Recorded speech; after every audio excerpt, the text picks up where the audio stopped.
Then injured her eye quite badly during the film. Were you on the set when that happened, or what happened? Okay, it was a very dramatic situation when we started the project Dragon, because at the same time we have another film called Dragon going on in our company. So, also adaptation of The King Who? Yes. And that film was supposed to be started by Jenny and Michelle Yeoh, a big cast movie. And the investor was a very powerful gangster head. and actually we were in a very funny situation that we know that we have another film called Dragon and going on at the same time in our company, and they're doing it, and when we're doing it, we're also doing it at the same time. So that means we have to compete in the market for that. But after a while, after I think a few weeks, maybe 3 or 4 weeks, one morning I picked up the phone, and my brother called me up and said, "What do you think of the death of that investor?" Because of his name, right? You know about this situation. I said, "What? Are you joking? It's silly. This, we are telling a joke or something like this." No, the news is the investor was killed in Hong Kong this morning. 4 bullets in the head. And so, do you have anything to say about it? So I have nothing to say. I don't even know how to respond to this situation. So then so the situation that their film was not there, and we went on to do this one. And so, but anyway, we are very tight on schedule. And so basically, we are shooting we were doing it in 2 units. But one unit was in Dunhuang, shooting exterior, and another unit was shooting in Hong Kong. And I was a person who did the shooting in Hong Kong. And then we are arranging on the schedule with Bridget, Maggie, and Tony, who should go to Dunhuang, who should stay, and then exchange the acting and some things. And so we sent Bridget over to Dunhuang pretty much early. And then by the time we finished what's going on in Hong Kong, I took the plane and go to Dunhuang immediately. And then in the transit point between Hong Kong and then Lanzhou and then Dunhuang, I met Bridget in the Lanzhou airport, and she was crying. That's what's going on is that she had to go to the hospital because of the eye. They wanted to see because she was at night time and this arrow shooting, and she was supposed to do this sword blocking the arrow in the concept class. So she had to go back to Hong Kong, to treatment. How long was she off the shoot? She never had the time to go back to Dunhuang because we have a very short time. When I arrived in Dunhuang, we only have about 10 days to stay on to finish the rest of the movie. And she took longer time to treat her eyes. So what happened is that the film was not actually finished. Her part was still some part to shoot. So I was sitting with producers, what's going on? Are we going to stay in for longer with Virginia? So about 4 days later, we see you brought in a double. I said, "Look at her. Do you think that she looks like Bridget?" And actually, the double have some resemblance, some angle. So we have to live with that arrangement.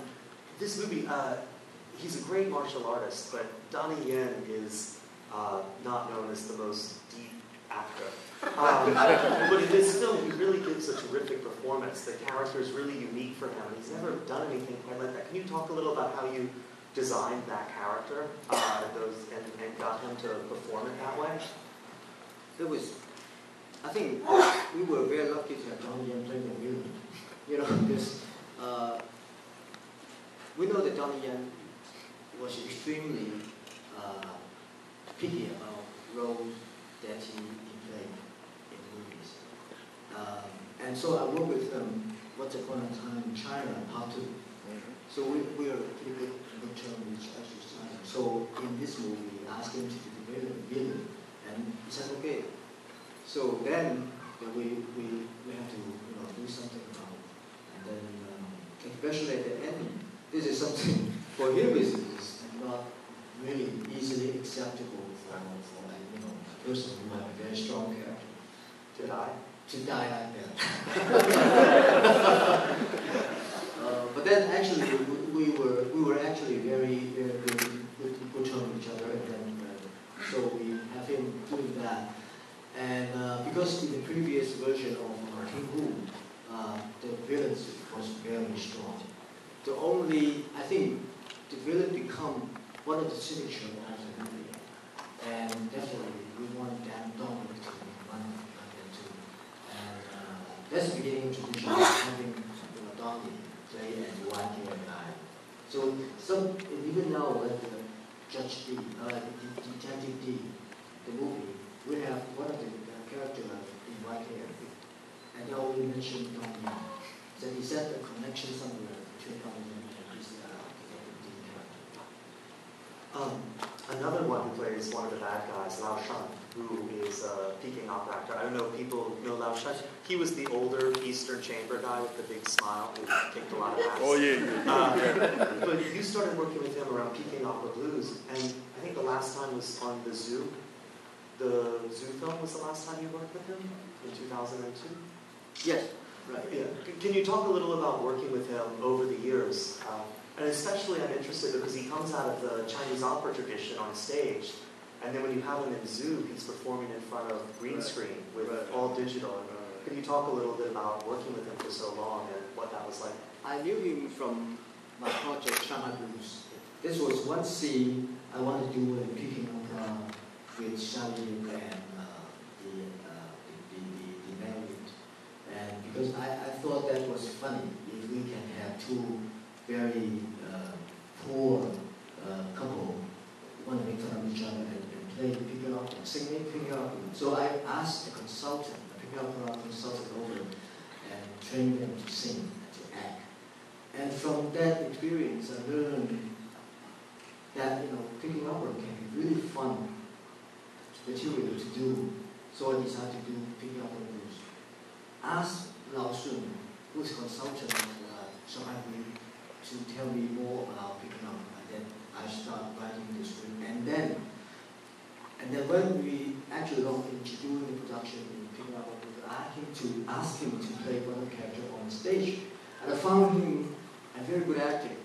And then I thought that I was pretty dumb because he can be the teacher of the performance school. Definitely he can provide us a very good performance. And then I casted Swordsman as the villain in the movie. And since then, he became all over the place. Was it hard for him coming from a theater background to then go to something like Zoo, which is all digital almost? I think for costume drama, he's very good at that, especially for historical figures. He appeared in some of the epic historical material, epic film in history story. He was great. He has little difficulty playing a modern drama. If he dressed like a modern costume, I probably wouldn't recognize him as a modern person. You've produced a lot of movies, directed a lot of movies. You're a very strange producer, though. Everything you produce looks like one of your films. I mean, you can tell it's one of your films. What's your approach to producing? How involved are you? I think this situation only applies to some of the movies. For example, Dragon in this movie, I was involved in shooting it. Like 80% of the movie was shot by me because of we were in a situation of meeting the schedule of the talent. At the same time, we were caught in a situation of a tight schedule to shoot in Taiwan. At the same time, a tight schedule to shoot in Hong Kong. So we have to operate in a way that to really have to take place at the same time. That's the situation like this, situations like this. But for example, for like Chinese Ghost Story,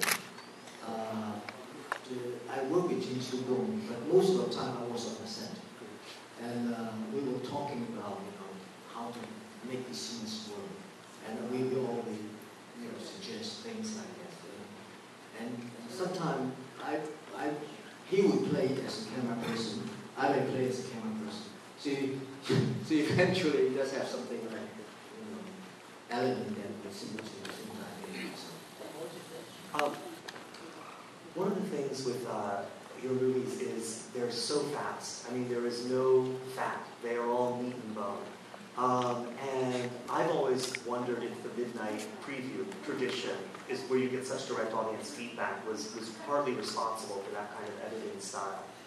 To just cut down and have things move so quickly. Can you tell people a little about what the days of the midnight previews were like and what it was like as a filmmaker to be doing this? You see, the tradition in the 80s and 90s was the case that every time we released the movie, we show the movie maybe 1 week ahead on the weekend, on the midnight show. And usually, the audience were very direct to the movie. They would yell, scream, tore the chair, throw cans at the screens, and some of them even have a worse situation by having the audience waiting for the director to come out at the end of the show. So some of the filmmakers were really scared to go out of the hall after the movie is shown. So many incidents were like this. So midnight show is almost like a testing stone for the filmmaker to see the reaction of the audience. So like for Dragon Lake, right? We have let's quote example of Chinese Ghost Story. There was one scene near the end fight, and there's like extra 10 minutes of the drama going on at the end of the movie. So before the film was released, and we were talking seriously, what happened if the audience really feel very negative about that ending? So Jin Su-dong asked me, he said, what's happened? I said, let's keep that one secret. If really happened, something really bad, we can just run away.